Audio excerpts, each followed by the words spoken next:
7টা গাঁও 7খন গাঁও মাটি তেওঁলোকে লৈ পেলাই ডেম বনাবলৈ বিচাৰিছে তেওঁলোকৰ পথাৰ গোটেইখিনি মানে ডুবাই দিব পানীৰে ডুবাই দিব আৰু তেওঁলোকে খাবলৈ একো নাপাব খেতি কৰিবলৈ জাগাও নাথাকিব ইয়াত আৰু গোটেইখিনি খেতি নহব ইয়াত খেতি নহব তেওঁলোকে খেতিৰ ওপৰতহে নিৰ্ভৰ হৈ আছে আৰু তেওঁলোকৰ ইয়াত এটা কি বুলি কয় এতিয়া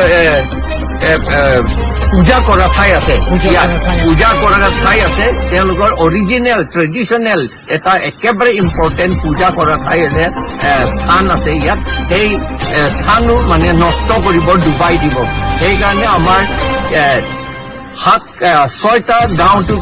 তিৱাসকলৰ আৰু এটাটো কাৰ্বিসকলৰ এই তেওঁলোকৰ গাঁওটো ডুবিবলৈ দিব নালাগে আৰু তেওঁলোকৰ খেতি এৰিয়া ডুবিবলৈ দিব নালাগে তেওঁলোকে চাকৰি পাব বুলি কৈছে আমটেৰেঙতো এতিয়া ডাঙৰ এটা টেংক বনাইছে ইয়াতো তাৰ পৰাও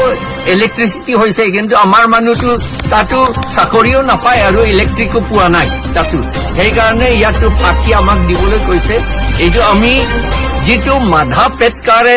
কৈ আছিল যে এই ট্ৰাইবেল সকলৰ মাটিত ডুবাই কৰি তেওঁলোকে পাৱাৰ জেনেৰেট কৰা এইটোতো বন্ধ কৰিব লাগে বুলি এইটো অল ইণ্ডিয়া এইটোতো প্ৰটেষ্ট কৰা হৈ আছে সেই লগতে আমিও ইয়াত প্ৰটেষ্ট কৰিছো যে ইয়াত এই গমনাচালত এই হ'ব দিব নালাগে এই কি কয় ইলেক্ট্ৰিচিটি ডেমটো বনাব নালাগে বুলি আমি সকলো ইয়াত আপত্তি কৰিছো আমাৰ নোহোৱা মানুহো আপুনি